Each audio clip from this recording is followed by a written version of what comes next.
Assalamualaikum warahmatullahi wabarakatuh. Alhamdulillah. Alhamdulillahil qail. Nahmaduhu subhanahu wa ta'ala wa nashkuruh. Wa nu'azzimuhu wa nukabbiruh. Ashhadu an la ilaha illallah wahdahu la sharika lah. وأشهد أن سيدنا محمدا عبده ورسوله ونصلي ونسلم على سيد النبي الكريم سيدنا وحبيبنا ومولانا محمدا الأمين وعلى آله وأصحابه أجمعين. أما بعد،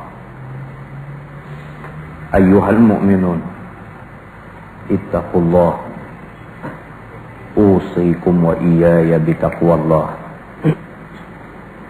faqad fazal muttaqun. Muslimin dan muslimat, mudah-mudahan dirahmati Allah subhanahu wa ta'ala. Di dalam sebuah hadis qudsi, Allah subhanahu wa ta'ala berfirman, ya bani Adam, kaifa tu'sun wa antum tajza'una min harri syams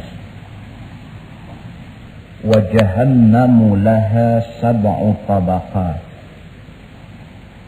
fiha niranun ya'kulu ba'daha ba'da fi kulli tabaqatin minha sab'una alfa sya'bin minan nar في كل شعب 70,000 دار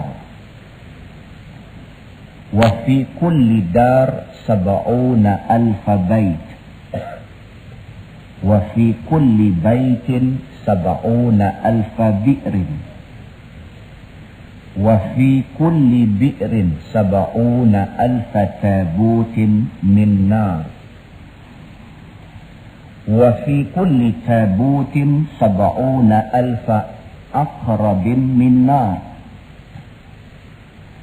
على كل تابوت 70,000 شجرة من زقوم تحت كل شجرة 70,000 قائد من نار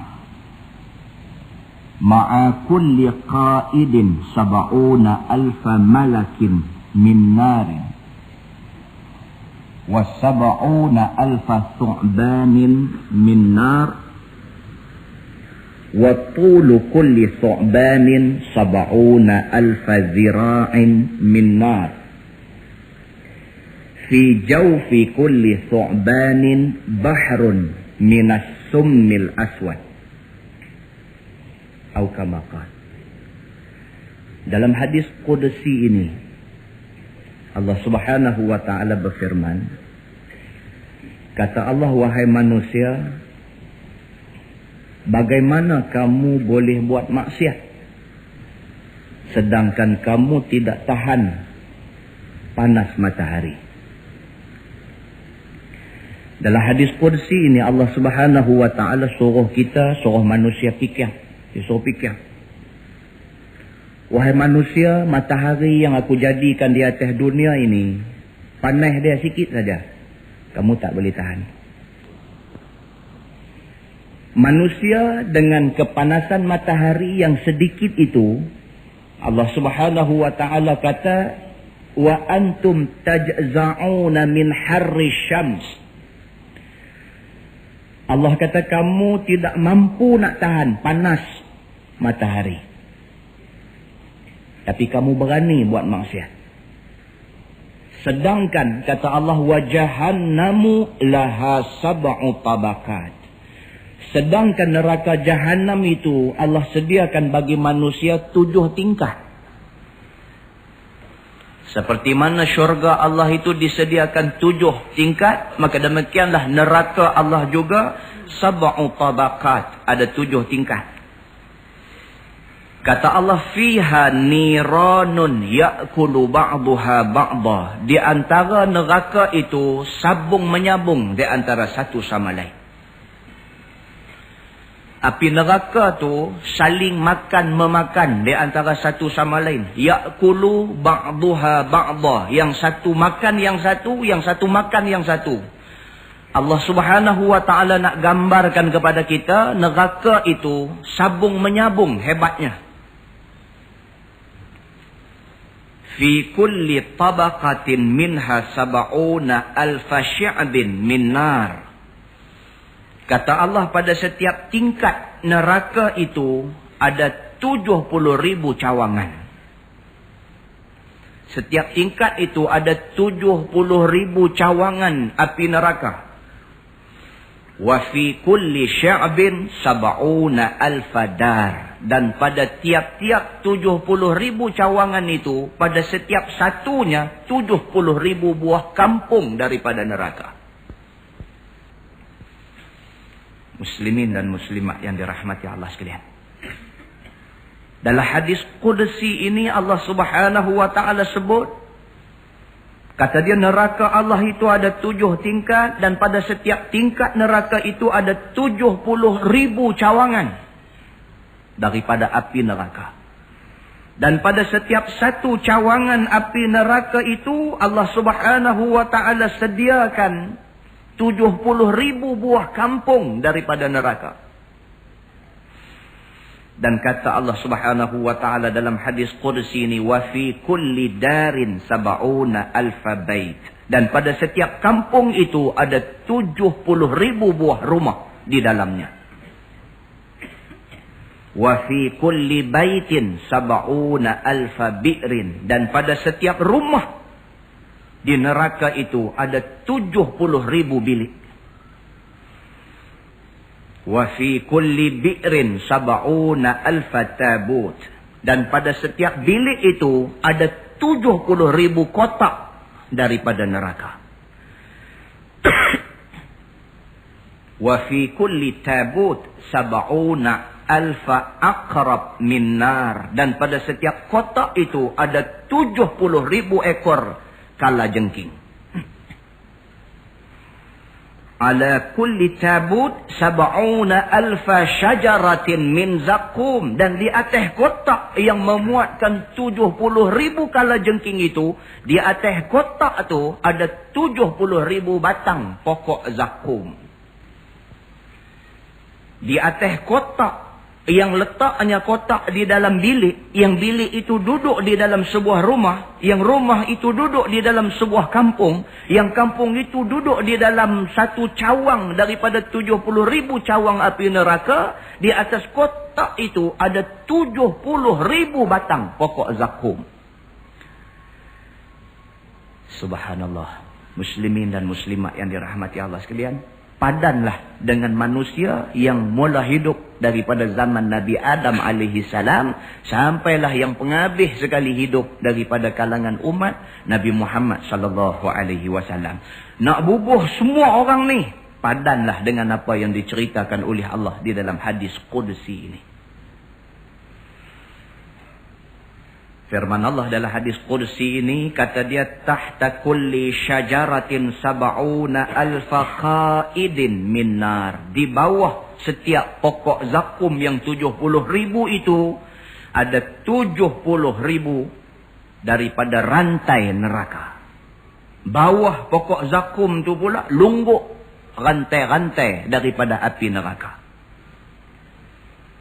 Muslimin dan muslimat yang dirahmati Allah sekalian. Ma'a kulli qaidin sab'una alfa malakin min nar.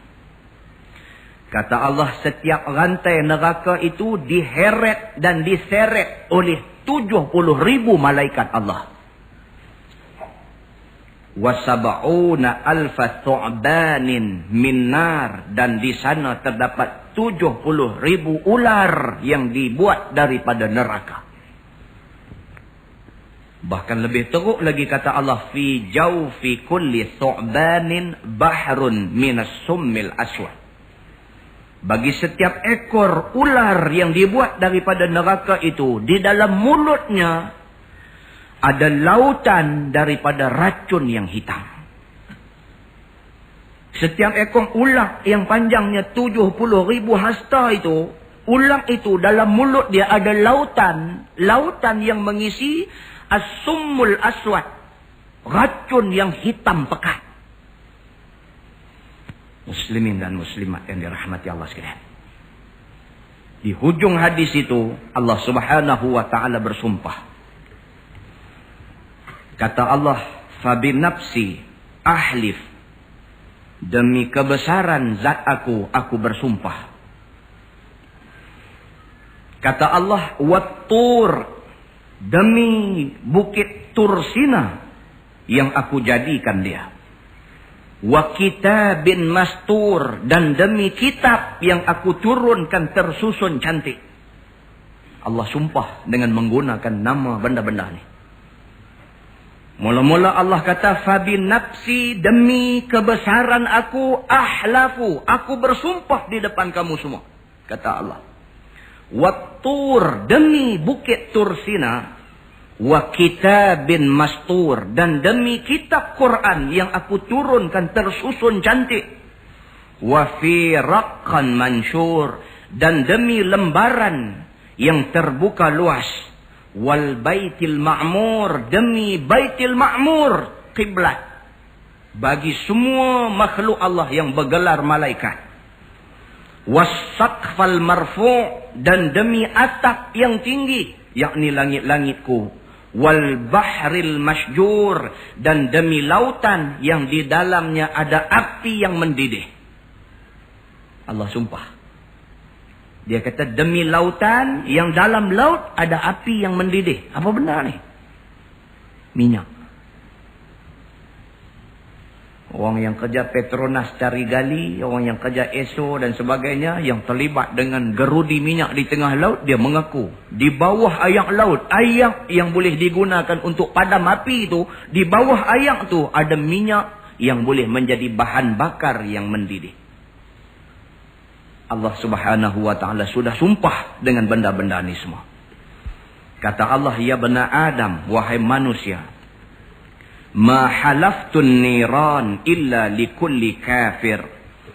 Kata Allah, aku bersumpah sesungguhnya neraka itu aku sediakan bagi orang yang kafir. Siapa kafir? Kita bila sebut kafir, nampak Cina Hindu. Nah, kafir makna dia siapa juga yang engkar perintah Allah. Kafir dia. Kerana perkataan kafir, kafara, makna dia engkar. Siapa juga kamu kalau kamu engkar apa yang Allah kata dalam Quran, apa yang Nabi kata dalam hadis dia, kafir kamu. Dan kata Allah subhanahu wa ta'ala, aku bersumpah bahawa neraka yang aku ceritakan dahsyatnya tadi, aku sediakan bagi golongan yang engkar benda-benda ni. Wa nammamin, dan aku sediakan neraka ini kepada orang yang suka melaga-lagakan orang. Nammam daripada perkataan namimah, namim. Dia suka piduk hantu orang bagi berkelahi. Dia jumpa kawan ni, dia perangat, kata orang tu katakan macam ni, macam ni, macam ni. Dia pergi jumpa sana, dia perangat, dia kata dia ni katakan macam ni, macam ni. Orang ni dipanggil namam. Disumpah oleh Allah neraka untuk dia. Kata Allah subhanahu wa ta'ala, wa'aqil walidain. Dan aku bersumpah neraka yang dahsyat itu aku sediakan bagi mereka yang derhaka ibu bapa. Kata Allah, wal murai, dan aku sumpah neraka untuk orang yang riak dan menunjuk-nunjuk di dalam ibadat dia. Wa mani'iz zakati min malih, dan aku sumpah neraka untuk orang yang enggan keluar zakat. Wazani, dan aku sumpah neraka untuk penzina. Wa akilir riba, dan aku bersumpah neraka disediakan untuk pemakan riba. Wa syaribil khamri, aku sumpah neraka untuk peminum arak. wa zalimil yatim. Aku sumpah neraka untuk orang yang zalim pada anak yatim. Wal ajiril ghadir, dan aku sumpah bahawa neraka disediakan kepada orang yang suka menipu dan mengumpat. Walikulli fajir mu'zil jiran, dan aku sediakan neraka bagi orang yang menyakiti jiran sebelah rumah. Illa man taba wa amana wa amila amalan salihah. Yang selamat daripada neraka ialah orang yang bertaubat, orang yang beriman, dan orang yang mengerjakan amal yang saleh. Muslimin dan muslimat yang dirahmati Allah sekalian. Ada satu budak muda main rumah saya.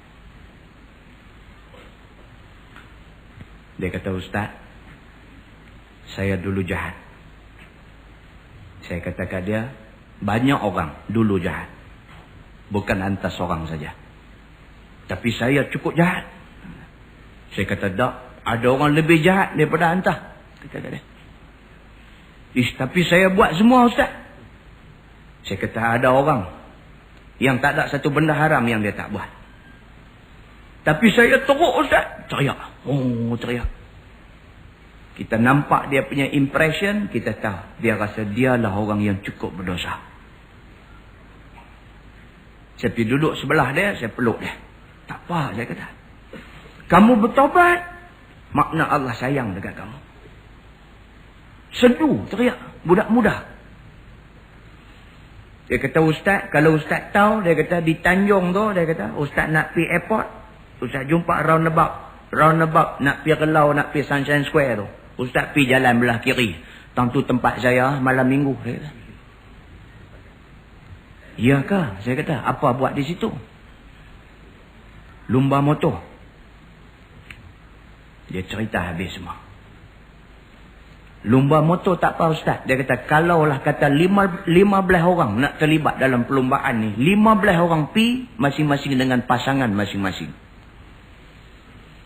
Siapa menang, dia boleh pilih. Daripada 15 pasangan hak ada ni, dia mau yang mana. Dan kawan yang bawa pasangan tu dengan lapang dada bagi kawan ni pakai pasangan dia untuk tempoh satu malam. Peliknya Ustaz, masa tu tak ada fikir apa. Dia kata tak fikir apa, tak rasa salah, tak rasa berdosa, tak rasa apa. Yang saya ingat masa tu seronok ya.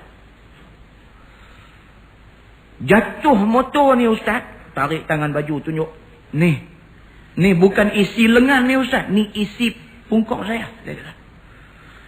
Rebeh keluar sampai naik sagat tulang oh. Dia kata, pergi hospital, depa ambil isi tempek di sini.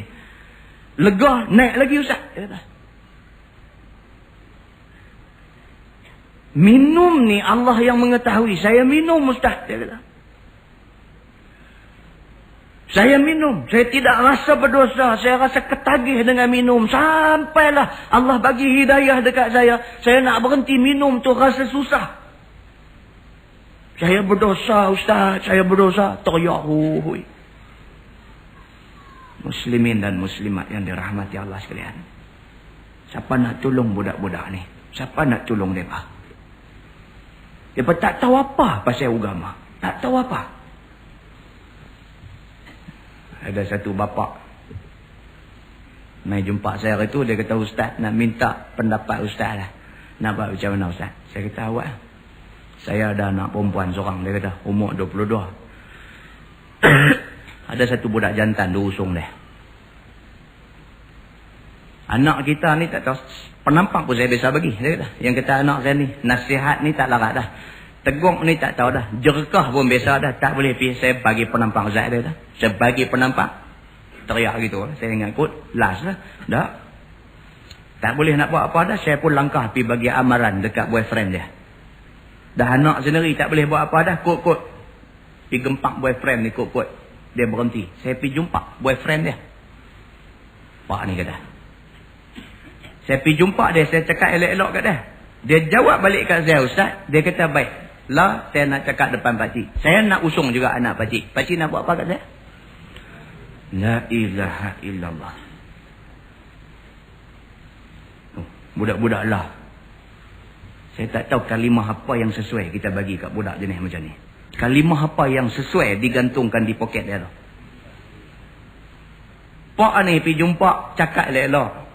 Kita ni orang Islam tak elok buat macam ni. Saya ni anak perempuan, lebih-lebih lagi lah masyarakat duk tengok. Cakap elok, saya minta tolonglah jangan buat macam ni.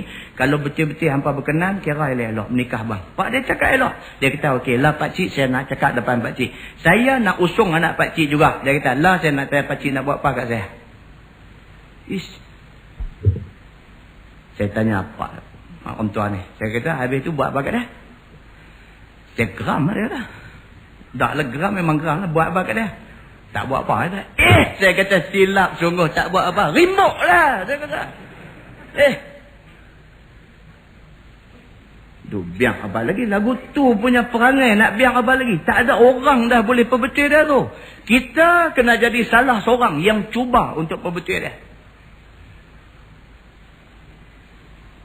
Kalau dia buat sengak, buat pekak badak tak dengar tu, tahan lagi. Walaupun kita geram tapi dia tak jawab, tahan lagi. Tapi dia jawab, lah ni saya nak buat juga. Pakcik nak buat apa kat saya? Bagi ya. Bagi. Tak tahu nak abang macam mana nak buat. Muslimin dan muslimat yang dirahmati Allah sekalian. Allah Subhanahu wa ta'ala sebut neraka yang demikian dahsyatnya yang aku ceritakan kepada kamu tadi.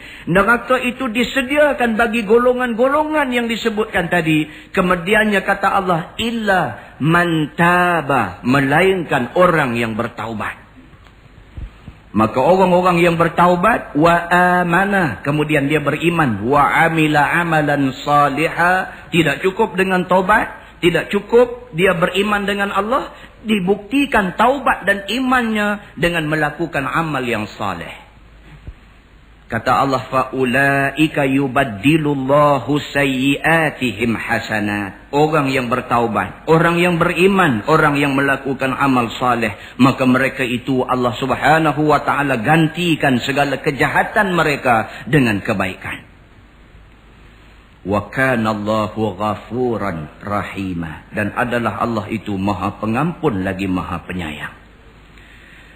Muslimin dan muslimat yang dirahmati Allah sekalian, di depan kita pintu taubat terbuka luas. Ambil kesempatan itu. Berhenti benda-benda yang tak elok. Berhenti bang. Hari ni full stop. Habis. Aku tak mau buat dah benda tak elok. Hari ni aku nak mula buat benda-benda elok. Mudah-mudahan Allah tolong aku untuk aku buat benda-benda elok. Cukuplah dosa-dosa aku yang dulu. Mudah-mudahan Allah ampunkan dosa itu. Yang akan datang, minta Allah bagi kekuatan untuk kita buat segala kebaikan di dunia ini. InsyaAllah.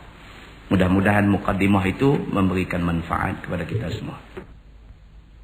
Kita menggunakan Bahrul Mazi jilid yang ke-9. Bahrul Mazi jilid yang ke-9, kita sampai di muka surat 78. Kita masuk bab baru, satu bab yang penting, iaitu bab Maja'a fi akilir riba. Iaitu bab yang datang pada menyatakan hadis yang membicarakan makan riba. Ini penting ni. Ini cukup penting kerana riba amalan yang kebanyakan orang akhir zaman ini terlibat belaka.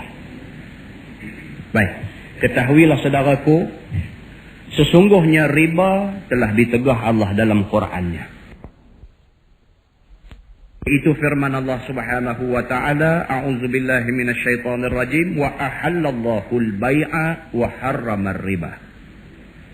Maksudnya, dan telah dihalalkan Allah taala jual beli dan diharamkan riba. Jelas. Sebarang urusan jual beli yang menepati syarat-syarat yang dikehendaki oleh syarak, halal. Sebarang unsur yang melibatkan riba, haram. Allah Subhanahu wa taala clarify benda ni dalam ayat dia, cukup clear, cukup jelas, obviously, nampak terang. Baik. Maka tafsir ayat dapat lihat dengan secukupnya dalam tafsir Quran Marbawi pada juzuk yang ketiga. Dia kata nak clear lagi tentang ayat tu, baca tafsir Quran berhubung dengan ayat tu. Dan telah datang tegah riba itu di dalam hadis Nabi sallallahu alaihi wasallam. Setengah daripadanya ialah sebagai hadis yang dikeluarkan oleh At-Tirmizi. An Ibn Mas'ud radhiyallahu anhu qala la'ana Rasulullah sallallahu alaihi wasallam akila riba wa mukilahu wa syahidahu wa katibah. Maksudnya diriwayatkan daripada seorang sahabat Nabi sallallahu alaihi wasallam yang masyhur dengan nama Abdullah bin Mas'ud radhiyallahu anhu. Katanya telah melaknat Rasulullah sallallahu alaihi wasallam akan yang memakan riba dan yang memberi makannya dan saksinya dan jurutulisnya. Semua orang yang terlibat dengan riba dilaknat Allah Subhanahu wa taala. Sama ada dia orang yang memberi pinjam duit dalam bentuk riba, ataupun dia orang yang pinjam duit yang melibatkan riba, ataupun dia saksi agreement yang ditandatangani, ataupun dia kerani tak tahu apa pun kerja duduk bawa file saja, gulung pi sekali jadi cucuk ketayap semua. Muslimin dan muslimat yang dirahmati Allah sekalian. Dan makna melaknat Nabi, yakni berkhabar dia pada sahabat-sahabatnya dan umatnya akan hukum Allah, jauhkan dari rahmatnya ke atas orang-orang yang tersebut itu. Makna kata kena laknat ialah jauh daripada rahmat Allah. Muslimin dan muslimat yang dirahmati Allah sekalian. Kata At-Tirmizi, bermula hadis Abdullah ibn Mas'ud ialah hadis yang hasan lagi sahih. Hadis sahih. Masalah, apa makna riba pada lughah dan pada syarak? Yang kata riba ni apa benda? Bermula makna riba pada lughah iaitu lebih. Rengkeh fahamnya yang kata riba ialah lebih. Dalam bahasa Arab dia kata az-ziyadah, lebih riba. Itu sebab ada setengah kaki tangan kerajaan, bila cukup pukul 4 suku, dia kata kena balik. Pasal apa? Kalau lebih riba. Gila hari bulan. Yang tu dah, yang tu bukan riba. Yang ni makna riba dari segi lughah, dari segi bahasanya, yang kata riba tu lebih. Kan? Dari segi bahasa. Ada pun pakai dari segi bahasa tu, jadi sampai tak boleh buat kerja lebih sikit. Kalau guru sekolah tu pukul 2 balik, ring kata loceng galah bet. Ada macam tunggu Ustaz ni. Tak boleh, riba. Haram. Hamba tu buat layak buruk pula. Pasal lagu tu. Dan makna riba pada syarak ialah akad atas iwat. Iwat makna dia tukar. Transaction. Kita bagi duit, dia bagi barang. Yang tu dia panggil iwat. Dan makna riba pada syarak ialah akad atas tukar yang tertentu lagi tiada maklum seumpamanya pada mi'yar syarak pada waktu akad. Mi'yar maksudnya pada pandangan syarak, pada pengukuran syarak. Okay. Yang dikatakan riba pada syarak itu ialah dia berlaku apabila berlaku pertukaran. Kita tukar beras dengan beras, kita tukar emas dengan emas, ataupun berlaku pertambahan pada benda-benda yang tertentu. Itu yang dikatakan riba. Dan benda tu disebutkan semasa akad. Aku bagi hang pinjam duit RM100, tapi hang bayar balik RM105. Masa akad nak bagi pinjam tu sebut, maka jadi riba. Hak RM5 tu jadi riba. Lebihan RM5 itu lebihan yang dipanggil riba. Baik. Ataupun takhir pada dua yang bertukar-tukaran, ataupun salah satu daripadanya. Riba juga boleh berlaku apabila kita takhirkan pertukaran. Kita nak tukar beras segantang dengan dia. Kita bagi beras kita kat dia segantang, dia tak bagi lagi. Dia tangguh dah dulu. Dia kata malam ni aku pergi hantar hak aku punya. Malam ni mai hantar jadi riba. Pasal apa jadi lagu tu? Pasal dia membawa kepada kemungkinan berlaku zalim. Dia syarat, dia mesti immediate. Transaction tu mesti immediate. Kita bagi segantang, dia bagi segantang. Pada satu majlis akad. Bila kita bagi kat dia segantang, nanti malam ni aku pergi hantar pula ke hang. Malam ni pergi hantar tu syarat menganggap kemungkinan berlaku penipuan. Pasal apa nak nanti malam? Kemungkinan berlaku penipuan. Walaupun tak berlaku, dianggap hukumnya riba. Okey, satu. Dan ada pun jikalau berhutang RM1, dan misal riba yang telah ma'ruf sangat-sangat ialah lebih daripada pokok. Yang ni yang kita duk faham selalu. Yang kata riba ialah bayar lebih daripada pokok pinjaman. Seumpama seorang yang berhutang RM1, maka dijanji bayar lebih daripadanya. Yang ni yang kita duk faham. Kita ni bila sebut riba, kita nampak satu juzuk aja. Sedangkan riba dia ada beberapa jenis. Jenis kedua hak kita sebut tadi ni, bagi segantang, malam ni nak hantar segantang, yang tu kita tak pernah dengar. Dan kita tak tahu kata salah. Malam ni baru tahu kata salah. Baik. Dan ada pun jikalau berhutang RM1 dibayar lebih daripada kehendak dan suka hati orang yang berhutang sendirinya, dengan tiada ada apa suatu yang demikian di dalam akad, maka tiada dinamakan riba. Kita anak nak masuk universiti. Ni budak-budak baru keluar keputusan SPM, STPM ni, ramailah anak-anak kita hak main mengaji ni dapat masuk universiti. Kebetulan kita kesempitan duit, tak ada duit. Pergi jumpa adik-beradik kita, abang nak pinjam duit ke hang. Anak abang dapat masuk UIA, anak abang dapat masuk UM. Kebetulan abang lah ni ada masalah kewangan sikit, abang nak pinjam ke hang 1,000. Adik ni pun tak apalah, boleh, saya pun tak ada nak guna apa, ambil duit 1,000 bagi. 2 bulan esok ni, 2 bulan kemudian dia mai balik, dia bagi 1,200 kat adik dia. Adik dia kata, ni pasal apa lebih ni? Sajalah. Tak boleh ni riba. Dah, itu bukan riba. Pasal apa? Pasal lebihan 200 itu diberikan oleh kawan ni dengan suka hati. Dan benda tu tak disebut semasa akad dulu ni. Nampaklah? Kalau sebut, jadi riba. Walaupun suka hati. Pasal apa? Pasal benda tu stated dalam agreement. Pasal apa dia jadi riba? Pasal agreement dah abang dah kata hang kena bayar lebih banyak ni. Walaupun hang buat akad apa cerita lagu mana pun, agreement sudah clear. Bagi tahu kena bayar lebih. Tak lepas daripada riba.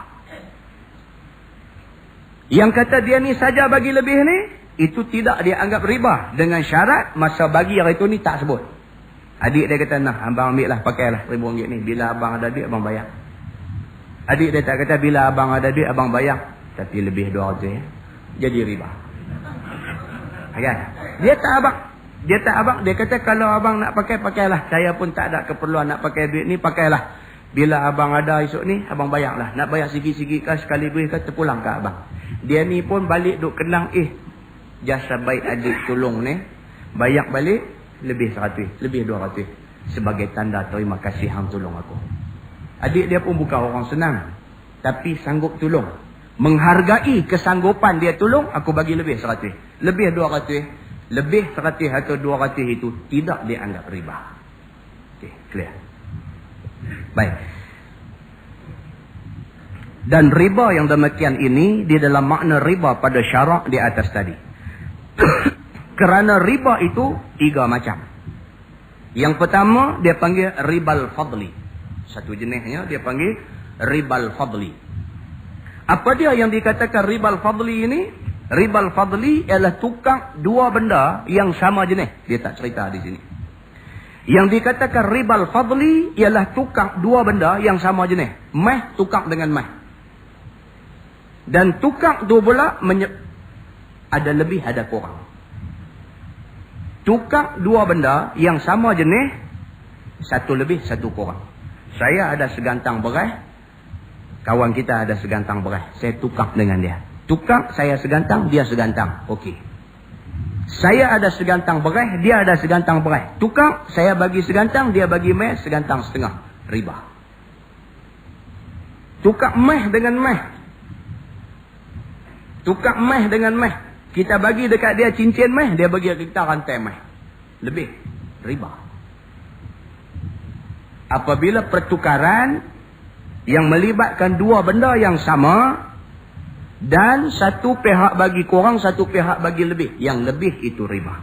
Riba itu dipanggil ribal fadli. Ribal fadli. Ada orang tanya. Ya dah tu kalau kita tukar beras siam wangi punya dengan beras patah. Dia tu bagi segantang, tapi segantang dia beras siam wangi. Kita punya segantang beras patah. Jadi nampak macam tak adil lah. Pasal apa? Pasal dia tu bagi hak elok, kita bagi hak tak elok. Nilai dia tak sama. Macam mana? Yalah. Kalau ikut tafsiran yang dibuat oleh fiqh, dia kata tetap dia anggap riba kalau diberi lebih. Pasal apa? Dia kira dari jenis.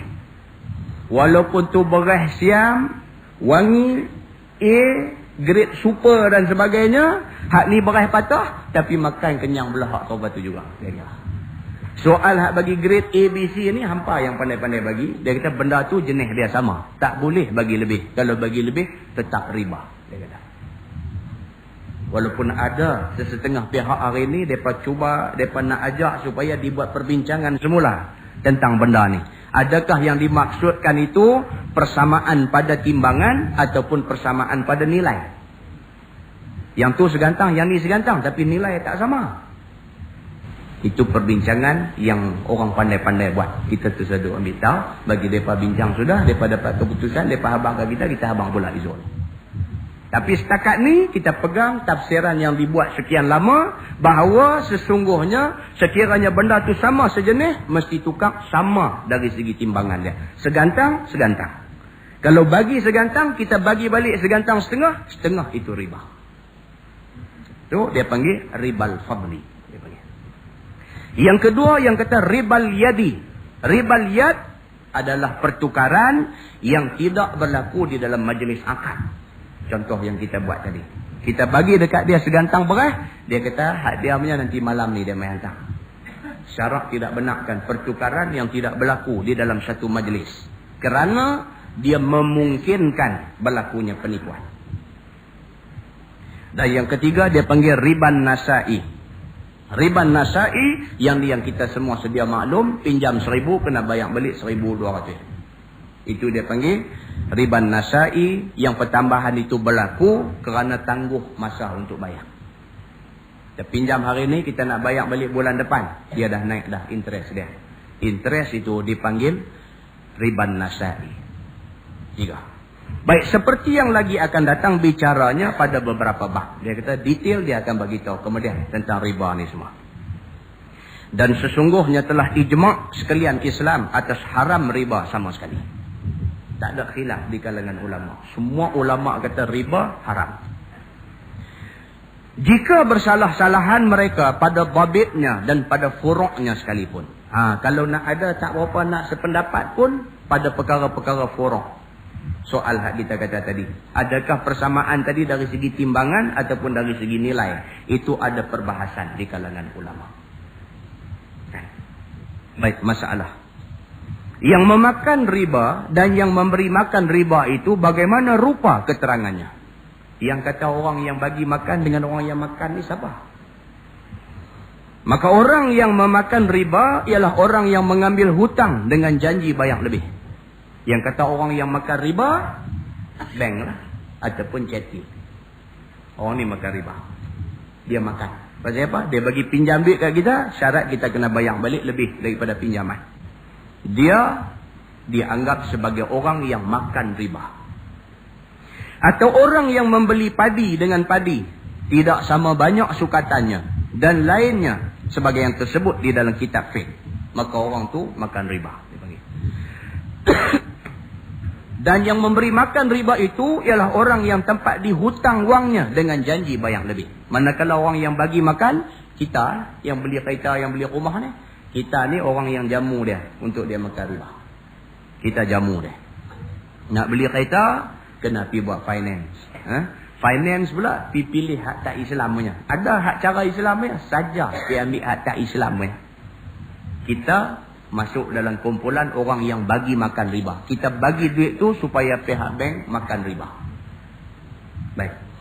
Ataupun yang menjual padi dengan padi tidak sama banyak sukatan, atau tidak unjuk berunjuk dan lainnya sebagai tafsil dalam kitab fiqh. Yang ni cerita kita sebut tadilah. Dia tak bagi masa tu, tidak unjuk berunjuk, maksudnya masa tu tak ada. Dia bagi dulu, malam ni aku nak main hantar pula. Itu juga dia anggap riba.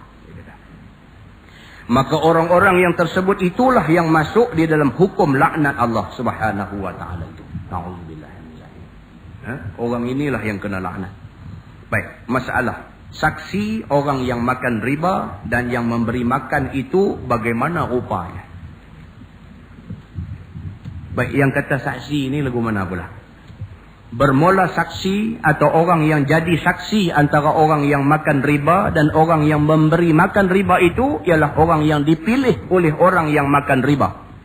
Atau yang memberi makan riba akan jadi saksi antara keduanya. Dia nak buat pinjaman bank untuk beli kereta. Dia pergi pegang kita tu lebay ni, suruh jadi saksi. Dengan lebay-lebay kita bungkit sekali. Susah no? Susah. Kawan-kawan mai, dia kata ni minta tolong hang jadi saksi. Allah. Kata aku, abang betul-betul kang, aku kalau tak pergi mengaji Taman Kerian aku sanggup. Tapi pasal aku baru pergi mengaji ni, aku minta maaf. Dia tahan kalau tak boleh tolong aku, tak apa lah. Dia buat lagu tu pun kita tak jok lah. Kita pula kata dia jangan lagu tu. Jangan lagu tu, kita nak kawal lama. Tak apa, tak apa. Tak boleh tolong, tak apa.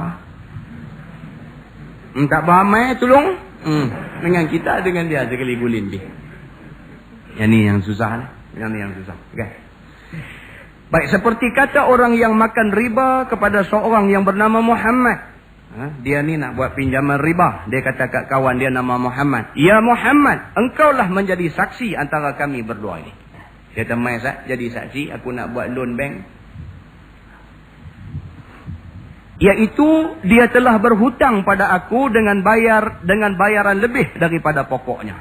Dia kata ni aku nak berhutang ni dan aku nak kena bayar lebih. Aku nak hutang ni lebih kurang dalam 30,000. Aku kena bayar balik lebih kurang 65,000 semua sekali. Dia minta hang jadi saksi. Muhammad dah terkena.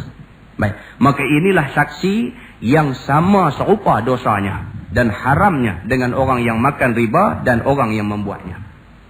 Kawan nu boleh juga kereta sebiji. Walaupun boleh dosa, boleh juga kereta sebiji. Dia ni kereta tak boleh, dosa saja galah balik. Jadi saksi. Baik.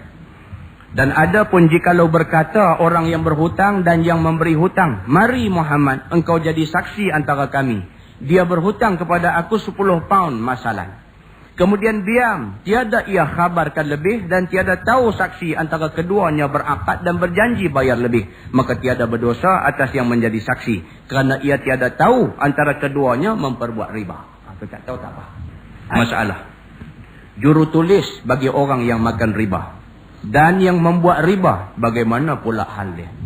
Jadi kerani. Bukan ada punca pun, pergi jadi kerani. Dia kerja duk tolong siap ni segala dokumen, tolong duk bawa pergi manager sign dan sebagainya. Dia kerja tu. Macam mana pula nasib dia ni? Iaitu orang yang menulis dalam satu surat. Ataupun buku. Ataupun utang piutang di antara keduanya dengan riba. Dia yang draft surat tu. Tak tahulah, saya tak berani cakap lah yang ni. Kawan yang mula-mula dulu ni draft surat agreement tu. Orang hak mula-mula sekali guna kepala otak dia susun ayat untuk buat surat agreement riba tu. Dia mula buat tu dia berdosa. Selagi mana orang duk guna format surat yang dia buat, selagi itulah dia menanggung dosa sampai hari kiamat. Na'udzubillahi min zalik.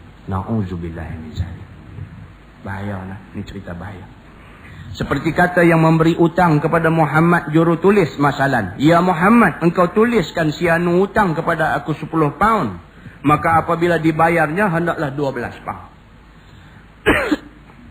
Hang tolong tulis tak? Ni dia utang duit aku 10 pound ni. Dia dah mengaku dah dia nak bayar 12 pound. Hang tulis tak surat ni? Aku nak suruh dia sign, aku nak sign. Hang pun kena sign sama. Tolong draft surat tu. Berdosa dia. Maka apabila jurutulis itu menulis seperti yang dikatakannya itu, maka ialah seorang tukang tulis riba dan ialah bernama penulung orang yang membuat riba. Maka dapatlah dia dosa seperti dosa orang yang makan riba dan orang yang membuat riba. Dosa dia sama, tak ada korang sikit pun. Adapun jikalau disuruh oleh orang yang berhutang dan yang memberi hutang masalan menulis hutang piutangnya dengan tiada menulis riba, hanya perjanjian antara keduanya jua berbayar lebih. Dan jurutulis tidak tahu perjanjian antara keduanya itu, maka ia itu tiada jadi berdosa tukang tulis kerana tiada tahu dia akan apa yang di antara keduanya. Tak tahu tak apa. Masalah, orang yang mengerjakan riba itu adakah besar celakanya? Maka di sini didatangkan ringkasan maksud sekalian hadis itu. Dia tak bawa lah hadis sebab banyak sangat. Hadis yang menceritakan tentang malapetaka yang akan menimpa orang yang involved, yang terlibat dengan riba ni banyak. So dia ambil conclusion, dia ambil kesimpulan-kesimpulannya sahaja kepada kita. Iaitu ada 15 celaka yang akan mengenainya. 15, subhanallah. 15. Yang pertama, kena ke atas orang yang mengerjakan riba itu kebinasaan dan beberapa penyakit. Kerana riba itu terbilang ia setengah daripada maksiat yang besar. Yang kedua, berkekalan azab Allah ke atasnya dengan azab lempar batu ke dalam mulutnya di hari akhirat. Ini juga sabit daripada hadis. Di hari akhirat esok, Allah Subhanahu wa ta'ala perintah malaikat mai kerekah mulut dia. Mai cekah mulut dia, mai koyak mulut dia, ambil batu-batu neraka lempak masuk dalam perut dia. Kerana dia orang yang memakan riba. Yang ketiganya telah didoakan oleh Rasulullah sallallahu alaihi wasallam ke atas orang yang membuat riba itu dengan laknat dan jauh daripada rahmat Allah. Yang ini hadis yang kita baca tadi. Maka doa Nabi SAW itu mustajab. Maka tidak dapat tidak.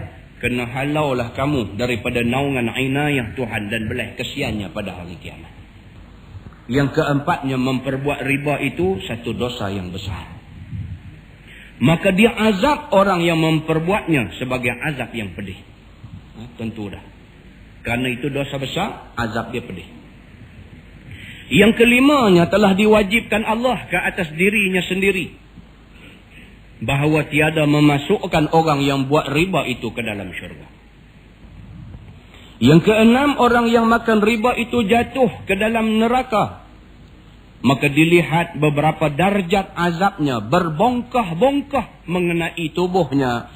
Bilangannya 73 darjah azab. Sekurang-kurang darjah pada azab itu sebagai mendera orang yang berzina dengan ibunya. Paling common azab ialah azab yang dikenakan kepada seorang laki-laki yang berzina dengan ibu. Ini juga daripada hadis Nabi SAW. Dalam sebuah hadis lain Nabi sebut, kata dia, ar-riba sab'una baban aisaruha mithlu an yankihar rajulu amahu atau kama qala. Nabi kata riba itu ada 70 pintu neraka yang akan dimasukkan mereka ke dalamnya. Dan serendah-rendah azab yang disediakan pada pintu neraka itu ialah azab yang setimpal seperti mana azab yang dikenakan kepada lelaki yang zina ibunya. Hadis dia. Yang ketujuhnya, pekerjaan riba pada kejinya dan pada besar dosanya lebih besar di sisi Allah daripada mendera 33 orang yang berzina. Maka padalah pada engkau yang mengetahui tentang kekejian zina yang akhirnya itu menjadi mudarat yang besar. Yang ke-8nya, perbuatan riba memberi amaran akan rosak binasa dan sebab bagi kebinasaan dan yang mendatangkan sia-sia dan yang menyebabkan kepapaan dan mensiarkan penyakit-penyakit dan yang menghilangkan keberkatan, yakni barakah. Dan yang dikatakan tidak ada barakah ini bukan pada harta itu sahaja. Bahkan Allah boleh tunjuk tidak ada barakah pada benda lain. Allah hilangkan barakah keluarganya. Rumah tangga tidak pernah aman. Jiwa tidak pernah tenang. Kebahagiaan tak pernah dia rasa seumur hidup dia. Sedangkan duit banyak. Duduk di rumah macam duduk dalam oven masak kek hangat. Tak boleh duduk. Tidak ada barakah di rumah dia. Yang dikatakan barakah ini Allah boleh bagi dalam macam-macam bentuk rupa. Dan Allah boleh tahan dalam macam-macam bentuk rupa. Hanya tuan tubuh yang menanggung sahaja boleh rasa macam mana tidak ada barakahnya dia. Bahkan kadang-kadang dia duduk banglo besar. Dia ada kereta besar. Dia tengok satu orang tua naik motor buruk. Dia tengok satu orang tua naik motor buruk duk pergi sembahyang di masjid. Dia boleh tengok muka orang tua tu. Dia tumpang ketenangan pada muka orang tua tu. Sedangkan dia sendiri tak tenang. Ada orang biasa mai jumpa saya cerita benda tu. Dia kata, ustaz, dia kata saya ni silap tang mana ustaz. Dia kata saya tak tahu. Yang kata bahagia tu macam mana saya tak tahu. Saya ada isteri. Saya ada anak. Tapi saya pun tak tahu saya bahagia ke tak. Tapi berasa biasa. Saya duduk pergi masjid ustaz. Dia kata saya duduk start pergi masjid sembahyang subuh lah ni. Saya pergi, saya duduk tengok muka kawan. Ada satu orang tua duduk main sembahyang subuh tu. Dia kata saya duduk tengok muka dia. Saya tengok muka dia. Saya suka tengok muka dia. Dan tiap-tiap kali bila saya tumpang muka dia, saya rasa ketenangan tu. Dan mana silap saya ustaz? Ini susah nak cakap. Kita susah nak cakap. Kita kena hantar BPR, picek habis semua. Sampai bawah kaki rumah dia moceng habis. Apa benda yang jadi hang kelang kabut sana ni?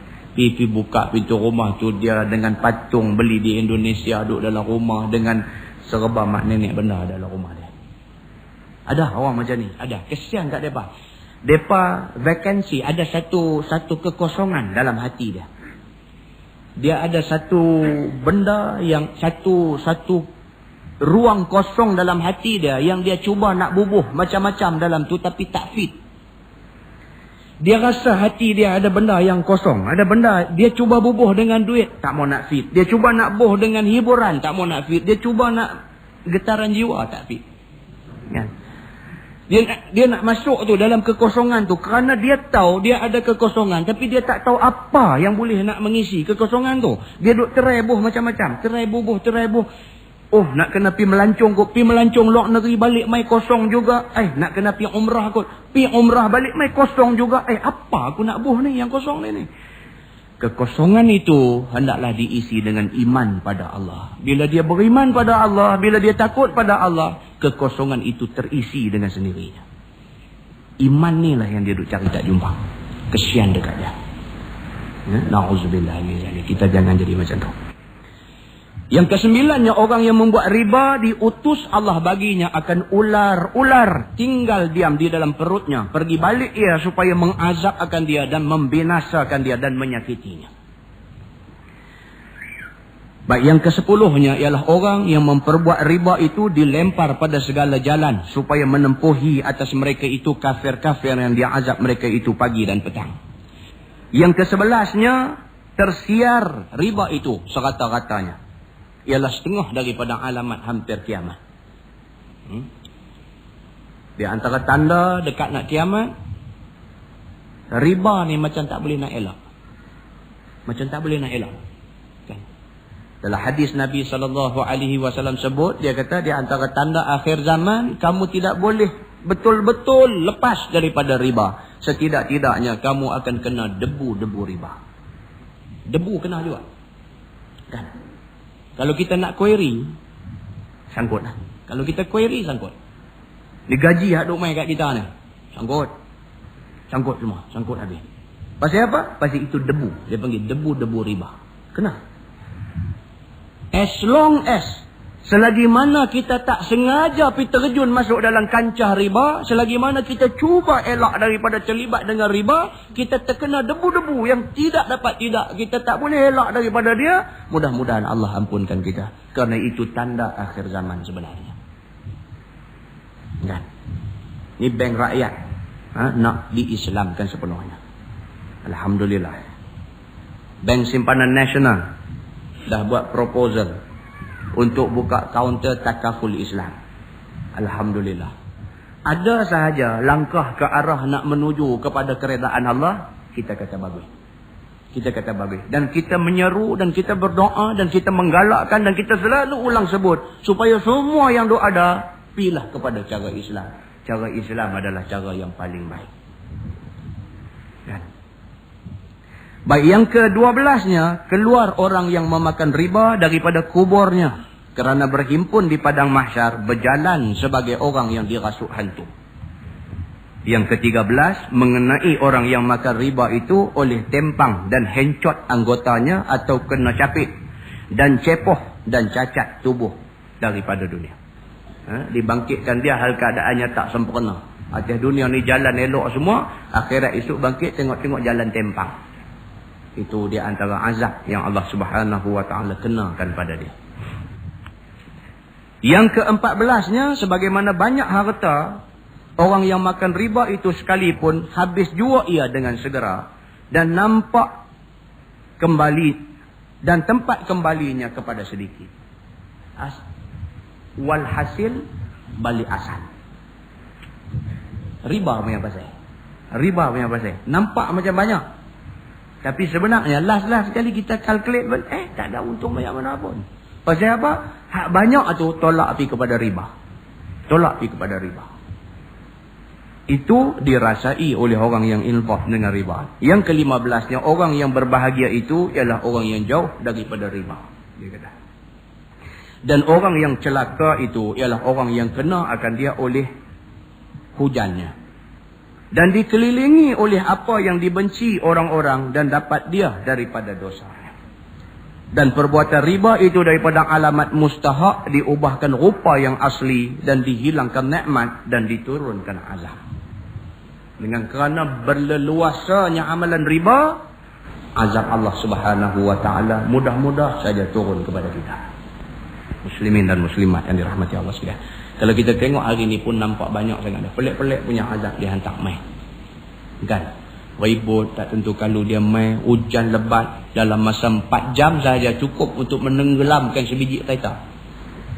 Lepas ni kereta pelik wilayah jangan duk beli. Kereta pelik wilayah takutlah nak beli. Pasal apa? Semua kena rendam dah itu ni. Dia angkat sejak-sejak ayang tu dia meja kau pakai buntak ni jahanam kita. Muslimin dan muslimat yang dirahmati Allah sekalian, walau apa juga alasan setengah pihak bagi. Kan dia kata ni masalah sistem perparitan, ini masalah town planning, ini bagilah 1001 alasan yang kamu nak bagi.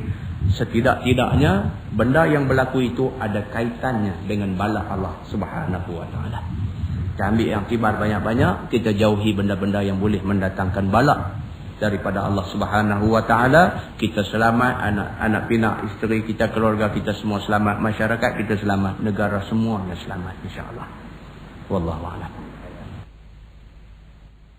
Mudah-mudahan kehadiran kita ini memberikan manfaat dan mudah-mudahan dia boleh menjadi pencetus kepada kesungguhan kita untuk menambahkan ibadat kepada Allah. Yang baik itu daripada Allah, yang tidak baik itu daripada silap saya.